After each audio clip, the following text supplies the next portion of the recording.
రేవంత్ రెడ్డి గారు. కానీ దయచేసి మీరు అన్నారు కదా కక్ష సాధింపు లేదు. కక్ష సాధింపు లేకపోతే నేను అడుగుతున్నా అధ్యక్ష, ఎందుకు రద్దు చేసినారు అధ్యక్ష? మేము తెచ్చిన పథకాలని, మేము తెచ్చిన ప్రాజెక్టులను. అప్పటికే ఎయిర్పోర్ట్ మెట్రో టెండర్ అయిపోయింది. రేవంత్ రెడ్డి గారికి ఒకటే కోపం ఏంటంటే వీళ్ళు తెచ్చిరు నేను రద్దు చేయాలి, చేసి పారేసిండు. ఓకే, నో ప్రాబ్లం, ప్రభుత్వం మీది, మీ ఇష్టం. ఫార్మా సిటీ రద్దన్నారు, ఫార్మా విలేజ్లు ముద్దన్నారు. ఏమైంది అధ్యక్ష? మీ సొంత నియోజకవర్గం రేవంత్ రెడ్డి గారు కొడంగల్లో ఏం జరిగింది? ఈరోజు నేను అడుగుతా ఉన్నా అధ్యక్ష, ముఖ్యమంత్రి గారు తప్పు కాదు, ఆయన బిజీగా ఉంటాడు సహజంగానే. ముఖ్యమంత్రి అంటే ఆయనకు నిజంగా కూడా 18 గంటలు కాదు 24 గంటలు పని చేసినా కావాల్సినంత పని ఉంటుంది. కానీ ఏం జరిగింది రేవంత్ రెడ్డి గారు? మీకు మరి లగచర్లలో ఒకటి పెట్టాలనుకున్నప్పుడు ఏం చేయాలా? మీరో మీ బ్రదరో లేకపోతే మీ నాయకులో అందరు కలిసి కాన్ఫిడెన్స్లో తీసుకొని వాళ్ళను అట్లా కాదు ఇట్లా అని ఒప్పించి మంచి జరుగుతుంది మనకని చెప్పి ఒప్పించి చేయాలి. కానీ మీరేం చేసిండ్రు? వాళ్ళు ధర్నాలు చేస్తే పట్టించుకోవాలి, రాస్తారోకలు చేస్తే పట్టించుకోవాలి. 9 నెలలు అక్కడ టెంట్ పడితే పోయిన వాళ్ళు లేరు, అడిగిన వాళ్ళు లేరు. ఆఖరికి అధికారులు పోతే లొల్లయింది.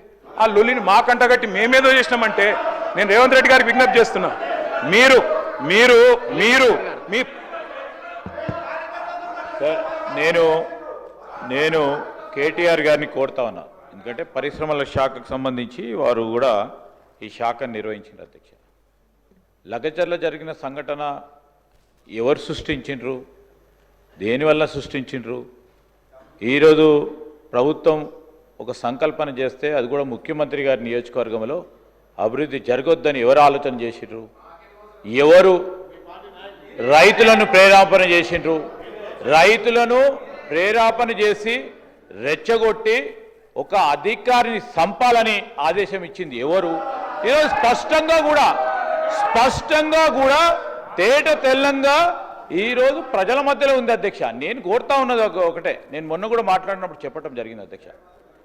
ఈరోజు మేము ఒక ప్రయత్నం చేస్తూ ఉన్నాం అధ్యక్ష, ఒక ఆలోచన, ఒక లక్ష్యం పెట్టుకొని పనిచేస్తూ ఉన్నాం. ఆ లక్ష్య సాగతంలో తెలంగాణ రైజింగ్ అని పెట్టి ఈరోజు యావత్ ప్రపంచంలోనే ఒక తెలంగాణ మరి మన భారతదేశంలో ప్రధానమైన ముఖ చిత్రంగా నిలబడాలని ఆలోచన చేసి ముందుకు నడుస్తూ ఉంటే అనేక సందర్భాల్లో కోరినాం, అభివృద్ధికి అడ్డు రాకుండి, అడ్డుపుల్ల లేకుండి, రైతులను రెచ్చగొట్టకుండి, రైతులను రెచ్చగొట్టే ప్రయత్నం చేస్తే మీరు మాకు కాదు అన్యాయం చేసేది, రాష్ట్ర ప్రజలకు అన్యాయం చేస్తూ ఉన్నారు, ఆపు చేయండి అంటే కూడా వినలేదు.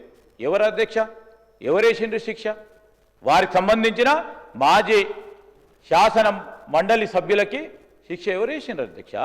ఇదిగో మేం కాదు, మేము కోరింది అది. ఈరోజు నేను మా కేటీఆర్ గారు నిజంగానే ఒక ప్రోగ్రెసివ్ పొలిటీషియన్ అనుకున్నాం, కానీ లగచర్లకు పోయి మళ్ళా రైతులను రెచ్చగొట్టే ప్రయత్నం చేసిండ్రు. ఇదేంది అధ్యక్ష? ఇంకో దగ్గర ఎక్కడ పరిశ్రమ పెడితే దాన్ని రెచ్చగొట్టే ప్రయత్నం చేస్తూ ఉన్నారు.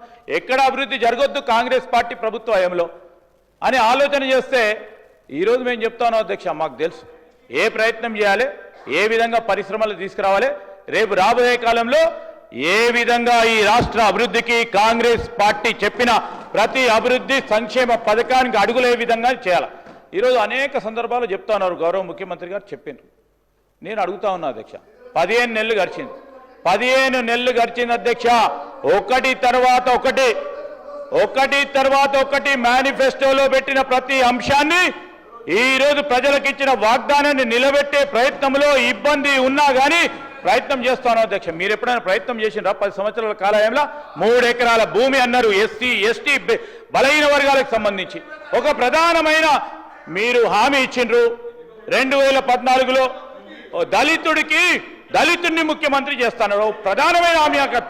మిగతా హామీలు పక్కన పెట్టండి సార్. అది కొన్ని హామీలు ఏ విధంగా ఉంటాయి అధ్యక్ష?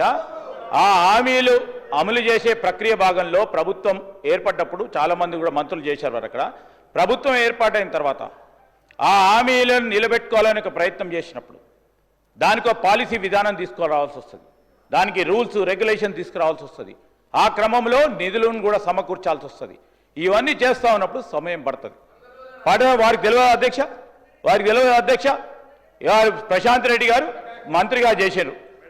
ఈరోజు చెప్తా ఉన్న సందర్భంలో ఇవన్నీ కూడా మేము చెప్తా ఉన్నాం. ఇప్పటికీ ప్రజలకు సంబంధించి మేనిఫెస్టోలో ఇచ్చిన ప్రతి అంశాన్ని కూడా మా పరంగా ఎన్ని ఇబ్బందులు వచ్చినా నిలబడతాం దాని పక్షాన.